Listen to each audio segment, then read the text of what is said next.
Vamos a ponernos de pie y vamos a tomar la cita bíblica que le mencioné en delante. Segunda de Reyes, capítulo 4, verso 38 al 41.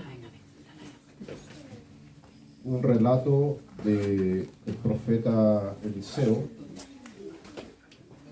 cuando vuelve a Gilgal.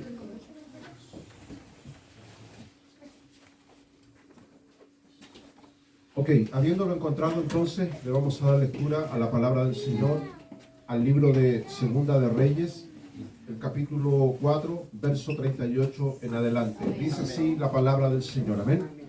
Eliseo volvió a Gilgal cuando había una grande hambre en la tierra, y los hijos de los profetas estaban con él. Por lo que dijo a su criado: pon una olla grande y haz potaje para los hijos de los profetas. Y salió uno al campo a recoger hierbas, y halló una como parra montés, y de ella llenó su falda de calabazas silvestres, y volvió y las cortó en la olla del potaje, pues no sabía lo que era. Después sirvió para que comieran los hombres. Pero sucedió que comiendo ellos de aquel guisado, gritaron diciendo: varón de Dios, hay muerte en esa olla, y no lo pudieron comer. Él entonces dijo: traed harina, y la esparció en la olla, y dijo: da de comer a la gente, y no hubo más mal en la olla. Amén. Tome su asiento, hermano. Amén. Hemos orado, hemos cantado al Señor. Amén. Hemos compartido momentos de gratitud. Y ahora nos corresponde sentarnos a la mesa del Señor. Amén. Mucha gente dice: me aburre leer el Antiguo Testamento, porque no lo entiendo, son historias difíciles.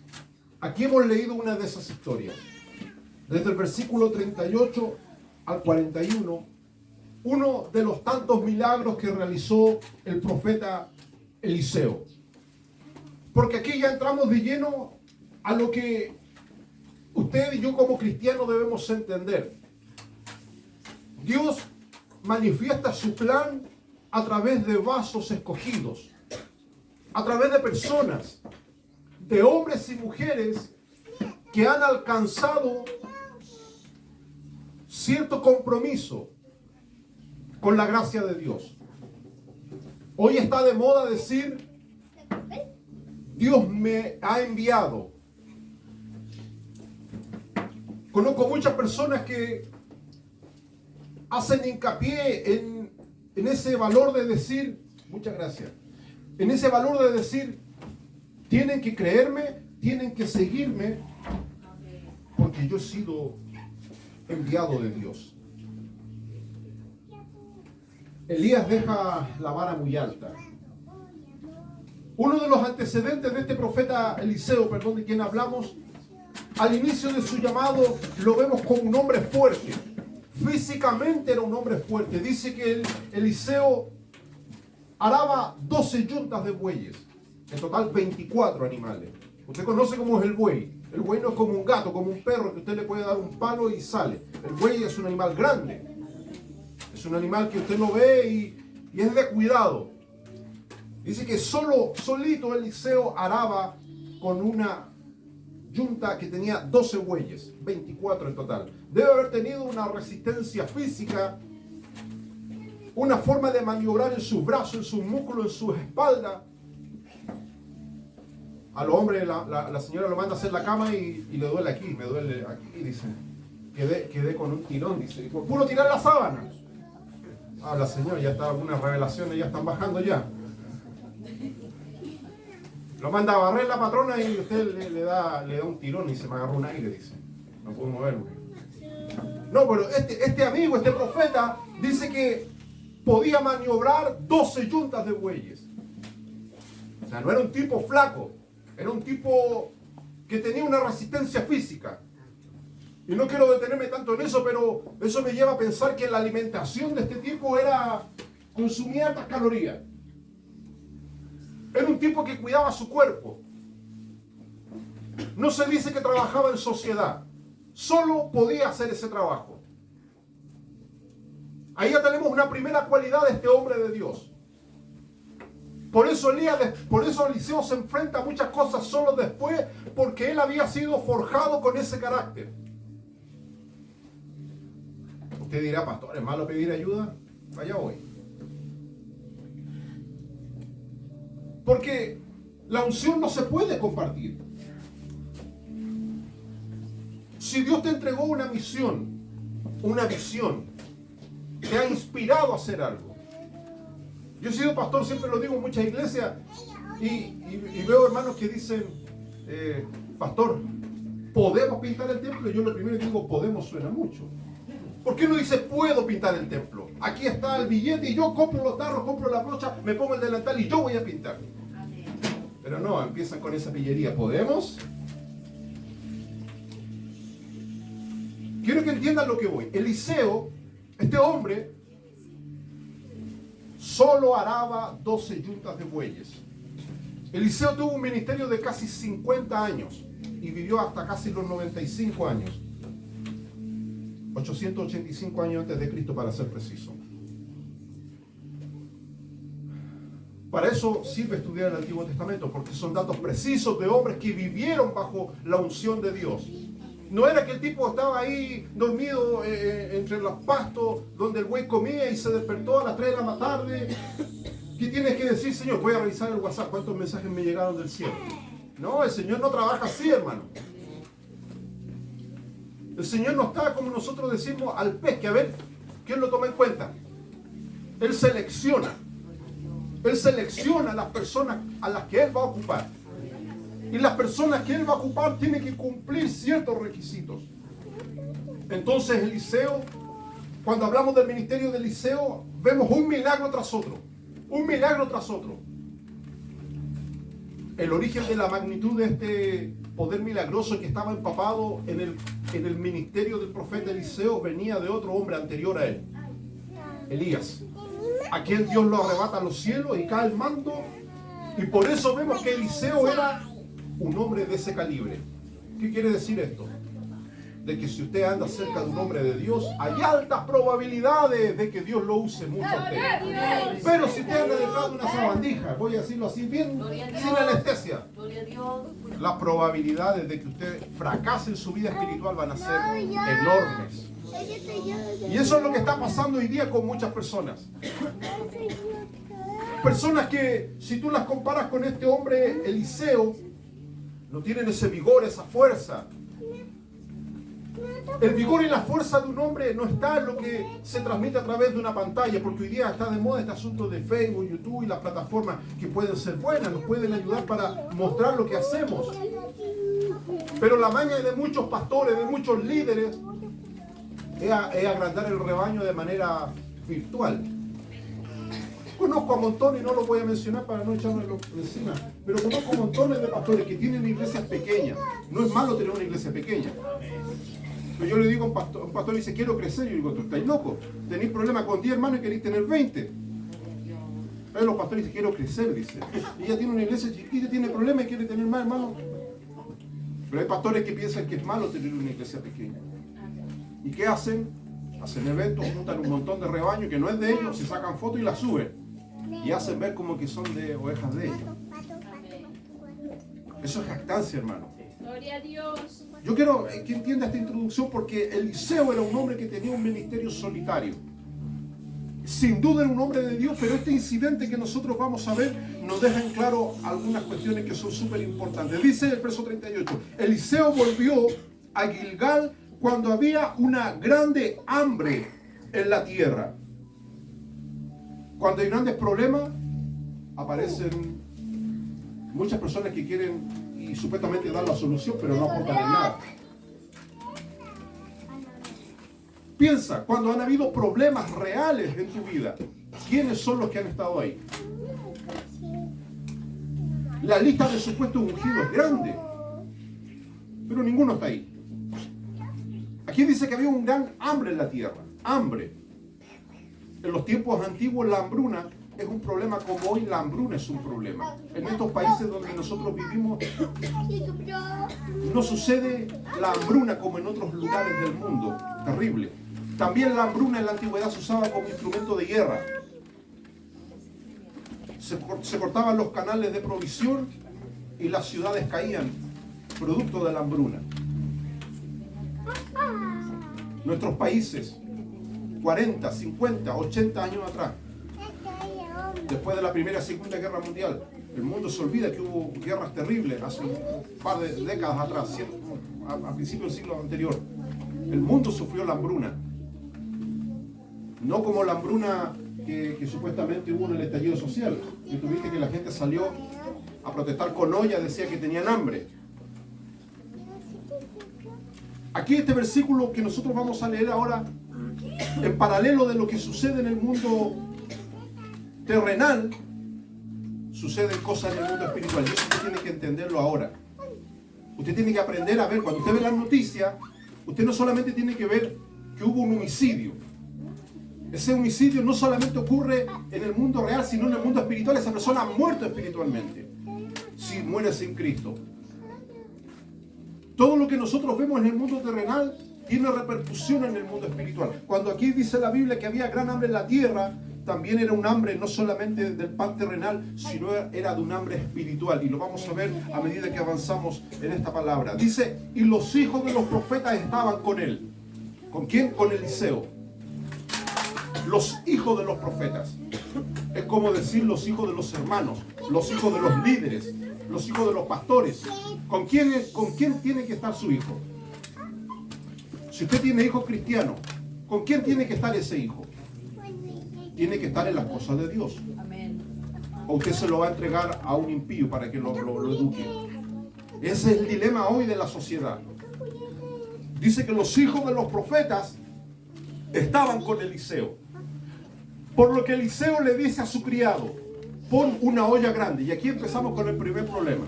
Cuando usted manda a cocinar a un hombre, a no ser que el tipo sea un chef. Eliseo le dice a su criado, pon una olla grande. Yo visito muchos hogares de los hermanos y a veces ese momento incómodo cuando la mujer le dice al hombre, anda a la cocina y tráeme esto. Y el tipo entra a la cocina y es como que entra en otro planeta. No entiende qué es lo que hay ahí. No sabe distinguir una cuchara, un espumador, un colador. Y se queda pensando media hora pidiendo discernimiento a Jehová, Dios de los ejércitos, ayúdame. Porque si voy con la respuesta equivocada, capaz que esta otra le parta la cabeza con una escoba.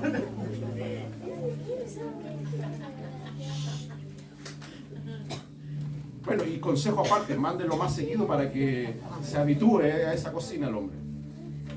Dice que este profeta envía a uno de sus siervos y le dice, pon una olla grande. Las hermanas saben que hay ollas chicas y ollas grandes. Usted no puede meter un pollo de 1 kilo en una ollita de 3/4. Si usted tiene un pollo de 1 kilo, tiene que ser una olla el doble de grande o el triple. Por el agua, por las papas y todo ese tipo de cosas. ¿Cuánta rabia han pasado las hermanas por eso, cierto? Que han mandado a alguien y le llevan la olla chica, la olla incorrecta. Dice, pon una olla grande. ¿Por qué? Porque eran muchos hijos de profetas que estaban con el profeta Eliseo y los hombres son buenos para comer. Las damas también son buenas para comer, pero se miden. Poquitito, dice. Como princesas agarran las cositas. Comen carne, no como el hombre que agarra el y lo saborea y le pasa la lengua de la punta del hueso al otro. No, la dama come con elegancia. Tiene hambre, pero se controla, tiene ese dominio y mastica así con elegancia. Igual tiene hambre, pero el hombre no, el hombre es más abrutado. Como decía un hermano para el sur, es más bruto para su actuar. Entonces el profeta sabía que estaba con puros hombres y dice, estos tipos tigres tienen hambre y hay una hambruna, pon una olla grande, le dice. Y haz potaje para los hijos de los profetas. Ponete en esta escena. Eliseo, hombre de Dios, hombre que había hecho milagros, no mandó a orar a esos hombres, no los mandó a la escuela dominical, no los mandó a ayuno, ni a un culto, los mandó a buscar una olla y que ellos cocinen. Yo creo que muchos de ellos pensaron, ¿no será más fácil llamar a las dorquitas? Porque ellos son en todas las iglesias. Las dorquitas nos van a ayudar, vamos a salir del problema. Ellas van a saber cocinar y no va a haber problema. Pero aquí no había dorquitas, no había nada de eso. Dice, tú vas a hacer potaje, le dice, y haz potaje para los hijos de los profetas. Y aquí viene el problema. A mí me gusta desmenuzar los versos bíblicos. Cuando se mete a alguien a quien no lo han mandado, tipos que se mandan solo. Dice el versículo 39, y salió uno al campo. Este otro, ya no era el que agarró la olla. A uno se le dio la orden de traer la olla y que haga la comida. Pero de repente sale otro, que no tenía nada que ver. Eliseo no le dio la orden, seguro estaba escuchando al paso y dijo, voy a aportar. Y salió, dice, uno al campo a recoger hierbas. Y halló una como parra montés, y de ella llenó su falda de calabazas silvestres, y volvió y las cortó en la olla del potaje. Y mira cómo termina, pues no sabía lo que era. Eso era una locura. Poner a un tipo en la cocina que no sabe nada de cocina. De hecho dice, no sabía lo que era. La versión original dice que el tipo fue a un monte, a una viña, parra montés, a una viña abandonada, silvestre, que creció sola. Y entre medio de ese viñedo dice que habían calabazas silvestres.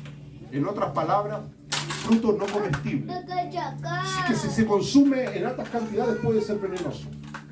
El tipo las miró y seguro dijo, mi abuelita cocinaba de estas, dijo. Le echaba queso y carne molida y quedaban ricas. Y el tipo agarró, dice, un montón de esas calabazas silvestres, las puso en su ropa, las cortó en la olla, o sea, se las dio de cocinero y la echó en la misma olla grande donde estaba el otro tipo mirando seguramente qué estaba sucediendo. Termina diciendo, pues no sabía lo que era. Después sirvió para que comieran los hombres, pero sucedió que comiendo ellos de aquel guisado, gritaron. Yo creo que para que hayan gritado esa porquería de haber estado incomible. Ni un perro se iba a comer esa porquería. Pero los tipos dicen que gritaron y dijeron, varón de Dios. ¿A quién llamaron? No al tipo de la olla. No llamaron al tipo de la olla ni al que fue a buscar las cosas. ¿A quién llamaron?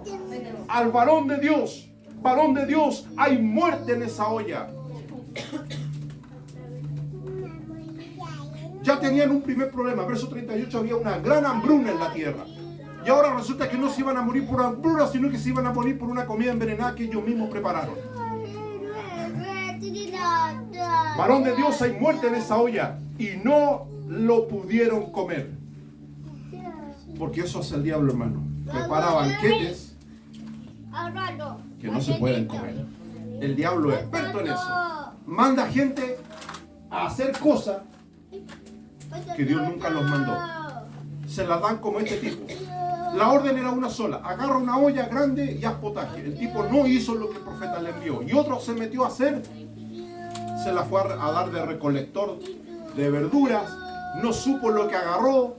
Llegó a la olla, ni siquiera lavó esas cuestiones, las cortó y después dijo, como él dice el dicho, a la suerte de la olla, literalmente así fue. Y dice el versículo 39, pues no sabía lo que era. A veces nosotros excusamos a la gente con la misma tontera. No, es que, pobrecito, es que lo hizo como el chavo, sin querer queriendo. Y no es así, hermano. Aquí la gente es responsable de las actitudes que tiene. No importa si es pastor, si es obispo, si es líder, si es mujer, si es querubín, porque ahora están subiendo de rango estos tipos. Si es papi, porque ahora está como comenzaba con el pastor, dice papi, mami. Están descendiendo como al nivel de jardín infantil. No sabía lo que era, dice. Varón de Dios, hay muerte en esa olla. Él entonces dijo, aquí viene el profeta, con la solución. Porque solamente el hombre de Dios va a tener la solución al problema mortal de esa olla. El verso 41. Entonces Eliseo dijo, traed harina. Traed harina. Y no dejó que ellos hicieran nada. Porque ya Eliseo estaba mirando que estos tipos hacían puras tonteras. Páseme la harina en mi mano. Yo aquí voy a hacer lo que tengo que hacer. Dice, y él tomó la harina y la esparció en la olla y dijo, aquí viene, el milagro es ese, no es la harina en sí, sino es la orden de parte de Dios en el corazón de ese hombre. Y dijo, da de comer a la gente, que era la primera orden que se había dado. Esa era la primera orden que se dio cuando se mandó a traer la olla. Pero todo fue truncado porque entraron personas en el plan que no estaban. Da de comer a la gente y no hubo más mal en la olla. Ese es todo relato bíblico, tal vez usted nunca lo ha leído, pero es palabra de Dios. Amén. Está en Segunda de Reyes, capítulo 4, verso 38 Amén. Al 41. Te dirá, pastor, me quedó claro. No dejo cocinar más a mi esposo. No, ese no es el mensaje. Porque la hermana van a decir, me libré, los hombres, no voy a ser más cocinero. No, se refiere, esa no es la palabra de Dios. Lo que aquí te está diciendo, la olla simboliza donde se prepara el potaje, el alimento para los hijos de los profetas. El alimento primero es para nosotros, hermano. Amén. No es para los de afuera. Amén. Eso usted tiene que entenderlo. Amén. ¿Por qué cree usted que aquí no están los impíos, los descarriados, los hijos del diablo, los mundanos? ¿Por qué no están aquí sentados con nosotros? Porque la palabra de Dios, Jesús les dijo a sus discípulos, vosotros estáis limpios por la palabra que les Amén. He hablado. Amén. La palabra es para el creyente. Salmo 119, lámpara es a mis pies tu palabra y lumbrera mi camino. Pero la olla, no se puede preparar una comida si no hay olla. ¿Dónde la va a hacer?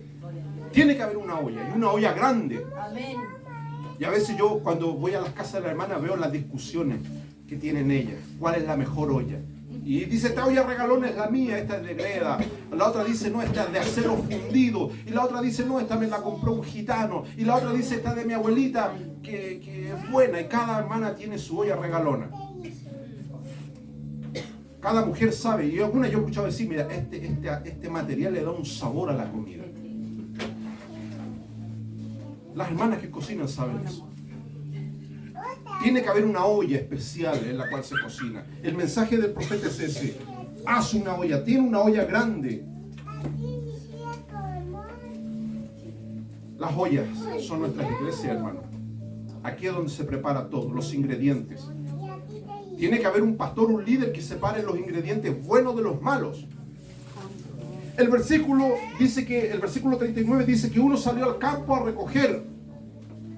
Y halló una parra montés, como le comenté, y de ella llenó su falda de calabazas silvestres. Y el versículo 39 es claro, dice que él no sabía lo que era. Salió a hacer algo que no sabía lo que estaba haciendo. No tenía las habilidades, no tenía las competencias, no tenía las credenciales de parte del profeta, porque el profeta no lo envió a hacer eso. ¿Cuánta gente hoy día está haciendo eso? Aunque ellos digan que Dios los envió, que Dios los inspiró, digan un montón de cosas, lo que va a salir de esa olla es muerte. Y si muere gente por culpa de una comida espiritual mal preparada, ¿de quién va a ser la culpa? ¿Del profeta Eliseo que dio la orden? No, porque el profeta dio una orden clara. Trae una olla y haz potaje. Pero esa persona no lo hizo, se metió otra persona ahí a hacer algo que no fue enviado a hacer. Evidentemente el profeta Eliseo manejaba, dentro de la sabiduría que Dios le dio, conocimientos ocultos que a veces son revelados solamente en el momento preciso. Le dice, traigan, ¿qué dice? Harina. Usted hubiese hecho otra solución, tiremos la olla a la basura. Esa es la solución. Esta cuestión se echó a perder, se avinagró. ¿Cuántas veces le ha pasado a la hermana? Se avinagró la comida, esta cuestión no se puede comer. Se venció, le echamos un pedazo de pollo vencido. Usted va a tirar esa comida, ni el perro se la va a comer. Pero aquí el profeta hace algo loco. Ellos ya sabían que había muerte en esa olla. Ellos quedaron claros porque ellos mismos le dijeron, hay muerte en esa olla. De hecho, si usted va al versículo 40, dice, sucedió que comiendo ellos de aquel guisado, ellos comieron y empezaron a sentir los efectos previos a la muerte. Porque el texto lo dice, varón de Dios, hay muerte en esa olla. ¿Qué se siente antes de morir? Es cosa de ir a los hospitales. A mí me ha tocado estar en el lecho de muerte con muchas personas, dando su último aliento. Esas personas describen lo siguiente. Una vez me tocó orar por una persona que estaba en cama agonizando, se iba con el Señor y yo le hablaba y me decía, ya no lo puedo escuchar, me decía. Sé que mueve sus labios, pero ya no lo oigo. Después me decía, ya no lo puedo ver. Y de a poco se fue apagando como una llamita. Siento debilidad, decía.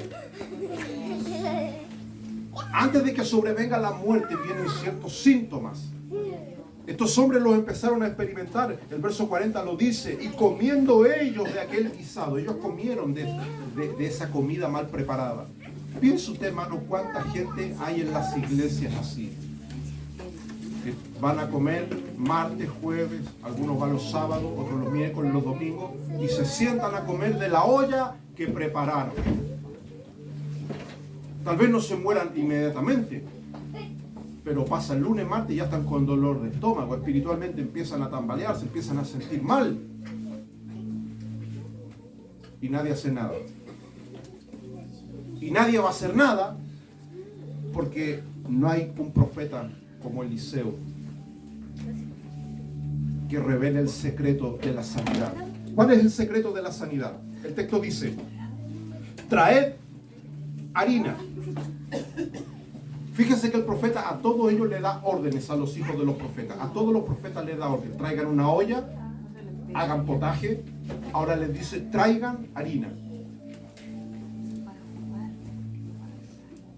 La harina en el pueblo de Dios, voy a leer algunas citas bíblicas, no las busque por razón del tiempo, pero la harina en el pueblo de Dios, en la liturgia del pueblo de Israel, la harina era algo que se incluía en las ofrendas cuando eran traídas al altar. No solamente se llevaban corderos, bueyes o palomas, la harina era lo que una persona pobre y humilde, que no tenía excusa para llevar otra cosa, tenía que poner delante del altar de Dios. El libro de Levítico lo dice: cuando traigas tu ofrenda de harina sobre el altar, derramarás aceite e incienso sobre la harina. Si usted en el tiempo antiguo no tenía nada para llevar al altar de Dios, nada, era pobre, lo más que podía hacer ir a un campo, recoger espigas con su mano, restregarlas, hacer un poquitito de harina e ir al templo, al altar de Dios y llevar ofrenda. Usted no podía ir con las manos vacías. No es como ese canto que a veces cantamos con manos vacías. No, eso no existía. Usted no podía ir al templo con las manos vacías. Lo mínimo que tenía que llevar era un puñado de harina y ponerlo en el altar. La harina simboliza el corazón del hombre. La harina sale de la espiga triturada, del grano del trigo, cuando se muele. Levítico 2:1 dice: sobre la harina, cuando traigas al altar la ofrenda, le echarás aceite e incienso. Y creo que todos nosotros sabemos lo que simboliza el aceite y el incienso. El aceite simboliza la guianza del Espíritu Santo y el incienso, una oración ungida. Entonces cuando el profeta, atención, cuando el profeta Eliseo en el verso 41 les dice: traed harina, le está hablando a los hijos de los profetas. Ellos tenían que tener harina en algún momento porque ellos estaban dedicados totalmente al templo, al culto, a buscar de Dios. Lo que el profeta le está diciendo a estos hombres, lo que Eliseo le dice a estos profetas: ustedes tienen la harina, ustedes ponen su vida al servicio de Dios, pero a ustedes les falta algo. A ustedes les falta ese toque que viene de Dios, para que tengan discernimiento, para que no pase de que uno de entre ustedes, porque dice que no fue el diablo el que le vino a echar veneno a la olla, no fue el diablo, ni fue un demonio, ni fue nada maligno del infierno, fue uno de ellos mismos. Dice que no sabía lo que estaba haciendo y cortó en la olla calabazas silvestres que no eran comestibles. El problema está que los errores se pagan caro. Mucha gente comete errores terribles. Dice: no sabía, lo hice así, quedé queriendo. Y la tragedia espiritual puede venir y ha venido a muchos lugares por culpa de estas personas. El libro de Oseas 8:7 dice: ni su espiga hará harina. Porque mucha gente dice: hay mucha espiga en el campo, pero nadie puede asegurar que de esa espiga va a salir harina. Porque antes de que salga harina, ese campo puede ser quemado. Le puede entrar cizaña a esa espiga. La harina es el producto final, hermano. Es el producto terminado. La harina habla de que se hizo el trabajo correcto con todo ese proceso. Eso simboliza la harina dentro de la liturgia del pueblo judío. Hoy nosotros estamos acostumbrados a comprar harina en el negocio, es fácil. Pero nuestros antepasados, abuelitos, tatarabuelitos, no era comprar harina en un negocio. El proceso de elaborar harina era muy tedioso, era muy difícil. Entonces la harina simboliza eso, la vida del creyente, la vida del hombre y de la persona que necesita ser parte de esa olla. Ellos habían echado todos los ingredientes, buenos y malos, pero faltaba eso, la harina, porque el profeta nos dice, traigan harina. Ustedes no están involucrados en esto. ¿Cómo puede ser que alguien diga que sirva a Dios, pero a la vez no está involucrado en eso? ¿Qué quiere decir que usted está involucrado? Que cuando hay un problema, a usted le duele ese problema. Por eso Pablo dice, llorad con los que lloran, sufran con los que sufran. Cuando hay un problema, hermano, yo quiero ser claro en esto, cuando hay un problema en nuestra fila, no hay perdedores ni ganadores. Eso es lo que nosotros tenemos que entender claramente. Cuando surge un conflicto, sea del orden que sea, no hay ni vencedores ni vencidos. Lo que ocurre es precisamente lo que ocurre dentro de esta olla. Una posible muerte espiritual si se consume de eso. Y tiene que intervenir alguien para que traiga sanidad. Eso dice el texto. Amén. Ni su espina, dice, ni su espiga dará harina. Es una profecía que el profeta Oseas dio, haciendo referencia que en el fin de los tiempos muchos hombres no iban a poder cumplir la misión que originalmente Dios les dio. Sin leer las citas, solamente las menciono porque ya las conocemos. Jesús, hablando en Mateo 13:13, cuando habla acerca del reino de Dios, dice que el reino de los cielos es semejante a 3 medidas de harina, el del cual es escondida la levadura. Menciona, dice Mateo 13:33, el reino de los cielos es semejante a 3 medidas de harina.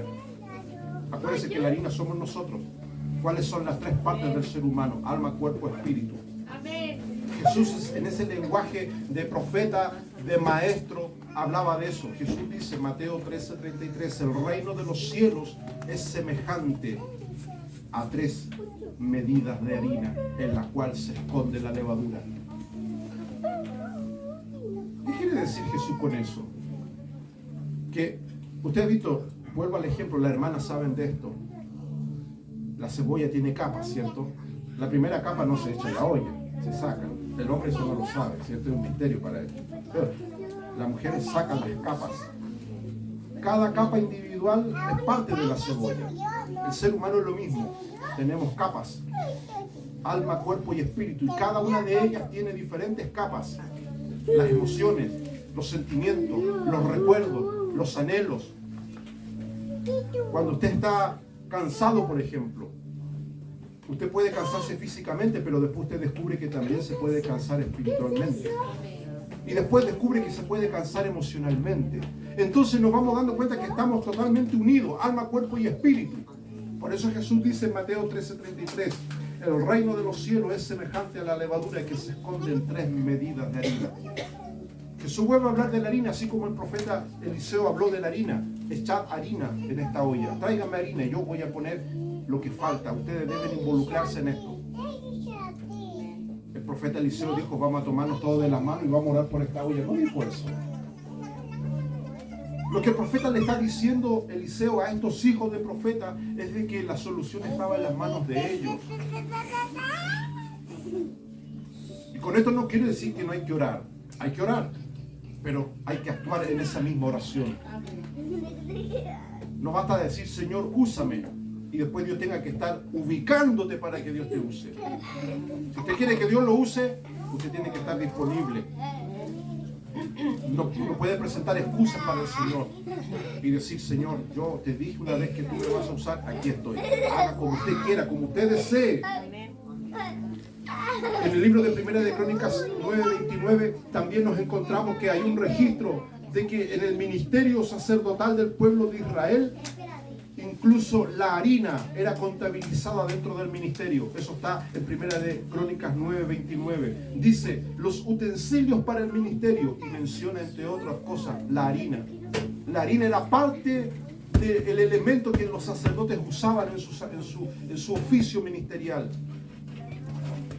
Porque era un símbolo, representa al ser humano. Así como la espiga sale del corazón de la tierra y emerge. Y la harina es el producto de esa espiga.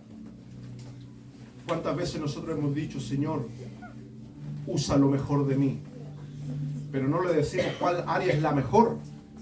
Todos tenemos defectos, sin duda, y a veces nos gusta resaltar nuestros defectos. Como que lo ponemos como un parachoque para que nadie nos use o que Dios mismo no nos use. Pero tengo una buena noticia para ti.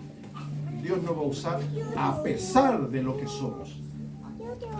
El gran profeta, el gran apóstol, el gran arquitecto de la iglesia primitiva, Pablo. ¿Quién era antes de ser Pablo?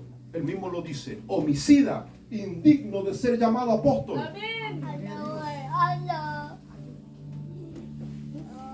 Porque perseguí, dice a la iglesia. Así es, Señor. Pero él añade una frase, porque lo hice en ignorancia. Gloria a Dios. No sabía. Era como estos tipos que echaron veneno en la olla. Ellos no querían matar a sus hermanos. Amén. ¿Usted cree que estos hijos de profeta dijeron, mira, aquí está la mía, me voy a vengar de estos locos, le vamos a echar veneno a la olla? No, porque eran hermanos, pertenecían a una escuela de profetas, los hijos de los profetas. Cuando tú veas que un hermano, no importa que él cometa un error, míralo con misericordia y ora por esa persona. Amén. Porque en su sano juicio no hubiese cometido esa estupidez. Así es, Señor. Lo ha hecho porque se ha dejado engañar por el diablo. Y eso no quiere decir que sus actitudes van a ser ignoradas, van a tener peso en la eternidad si no se arrepiente. Pero muchos de ellos han sido engañados por el diablo. Amén. Por eso tenemos que entender que la palabra de Dios dice que el diablo va a engañar a los escogidos. Y usted debe pedir a Dios misericordia por todas las personas y por nosotros mismos para que no seamos engañados. Sí, amén. Sí, Señor. Ahora, el versículo que hemos leído, el versículo 41 dice, perdón, el versículo 40, ellos dicen, varón de Dios, ¿qué hay en la olla? Hay muerte, menciona la palabra muerte. Ellos no dijeron, ¿sabe Eliseo? Nos va a dar indigestión. O como decimos en buen español, nos va a dar colitis, diarrea. No dijeron eso. Los tipos no eran tontos, sabían que ahí estaba peligrando su vida. Dijeron, hay muerte en esa olla. Las personas que han comido van a morir hoy día o mañana pasado, pero van a morir. Hay muerte en esa olla. ¿Sabe que nosotros no vamos a dimensionar los peligros de las acciones erróneas de otras personas hasta cuando veamos morir a alguien? ¿Qué dice el apóstol Pablo con respecto a la muerte? Hemos leído tantas veces el versículo Romanos 8:6. Dice, ocuparse de la carne es muerte. Eso dice Pablo en Romanos 8:6. Ocuparse de la carne es muerte. O sea, quiere decir que estos hombres que fueron a recoger estas calabazas silvestres lo hicieron en la carne, porque Eliseo no los mandó. Ahí es el problema. El apóstol dice, ocuparse de la carne es muerte. Sé que hay muchas personas cristianas que tienen ese problema. Y tal vez todos ustedes estén en un podio de santidad y no lo quieran decir, pero yo puedo confesarlo, que a veces me he ocupado de la carne.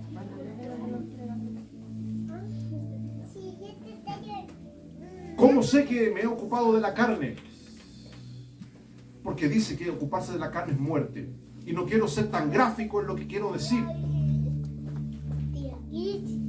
Pero la muerte tiene un olor distinto. ¿Usted ha pasado cuando ha pasado cerca de un perrito que han atropellado, de un gato que han atropellado?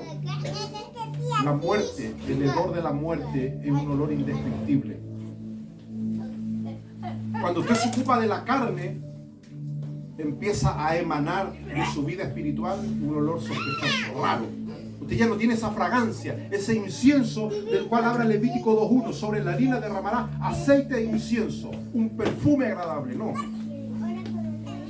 Cuando un hombre o una mujer empieza a ocuparse de la carne, la muerte empieza a rodear, la muerte espiritual. Y si la persona no deja de hacer aquello que está haciendo, va a morir espiritualmente. Nos quedan 2 versículos para luego tener un momento de oración.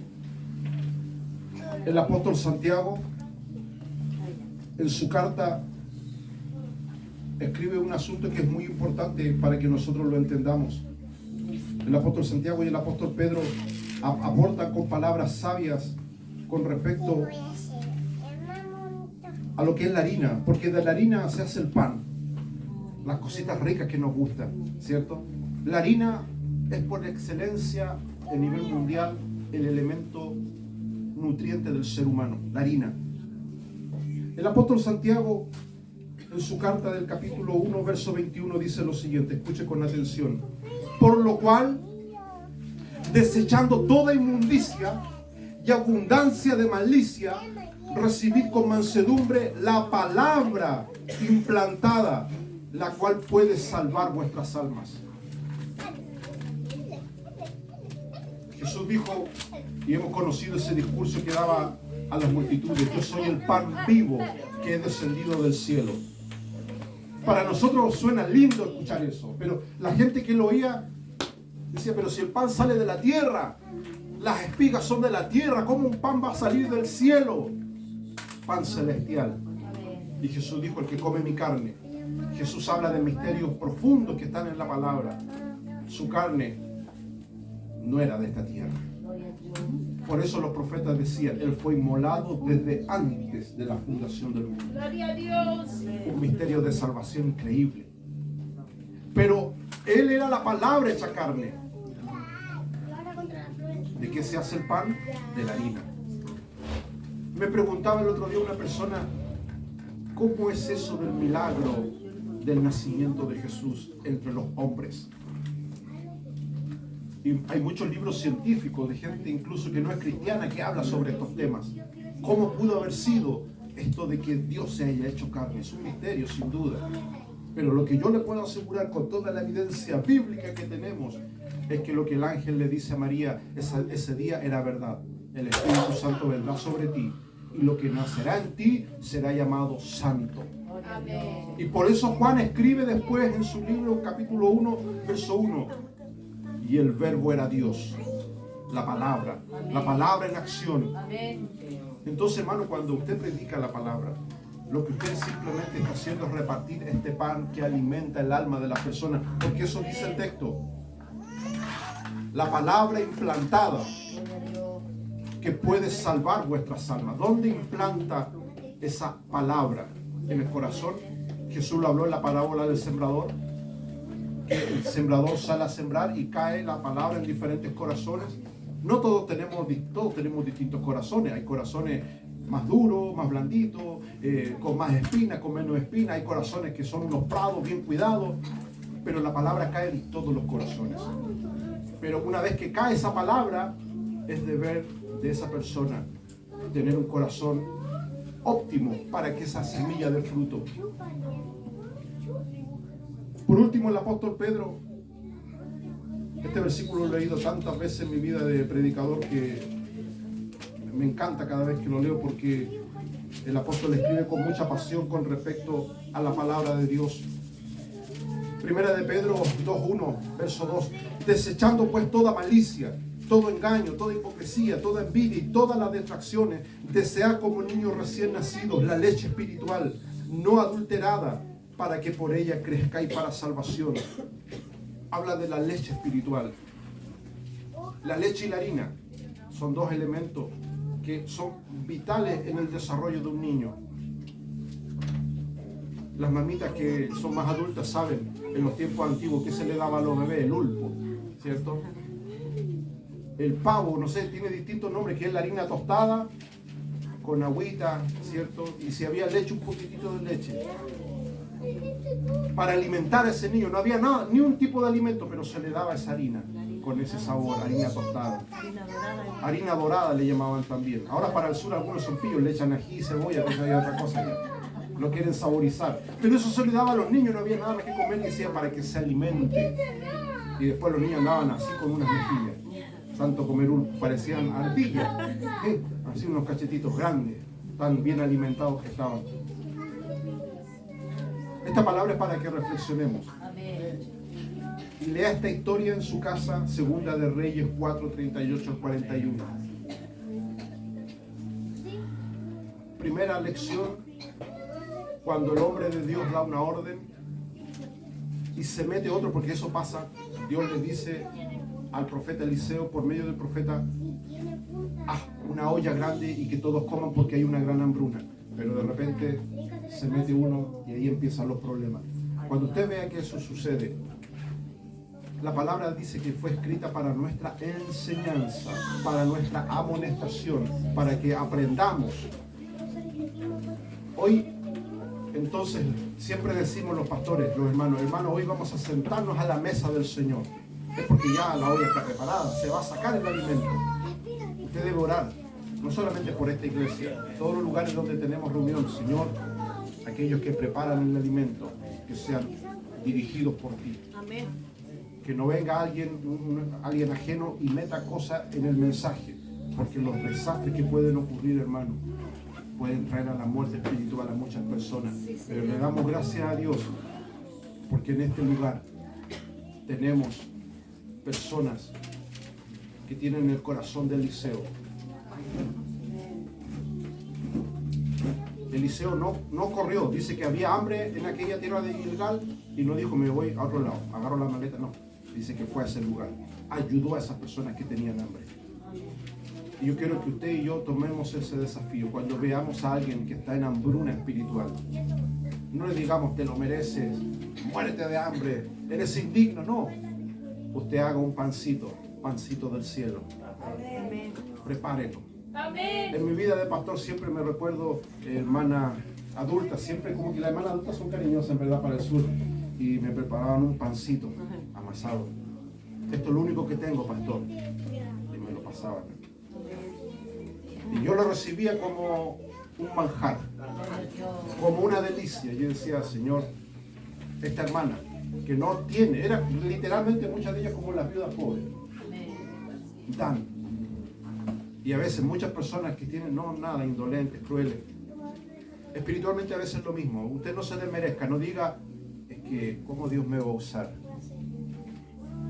No se desmerezca. A lo mejor va a descubrir habilidades que no tiene.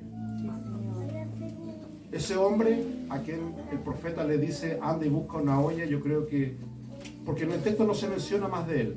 Él no hace lo que el profeta le pide, haz una olla, trae una olla y haz potaje, pero no se menciona, porque seguro él estaba herido en su orgullo.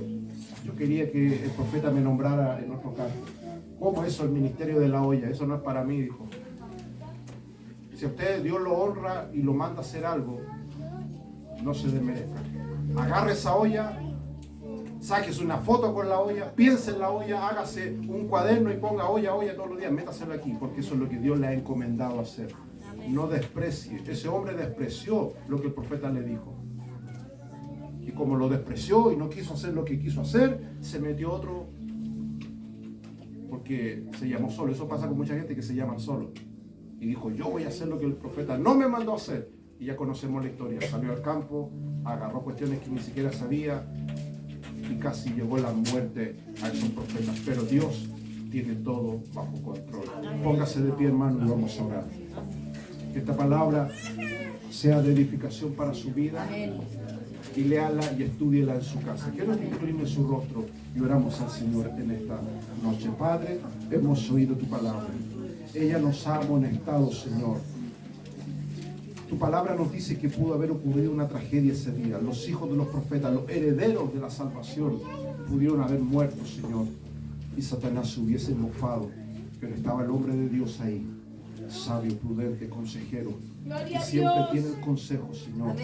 Y libró a esos hombres de la muerte, porque a través de este remanente tú ibas a seguir obrando, Señor, para bien de la nación tuya. Hoy nosotros somos tu nación espiritual, dice el apóstol. Líbranos, Señor, de personas que a veces, queriendo hacer el bien, hacen el daño. Como estos hombres, Señor, que metieron mano en la olla.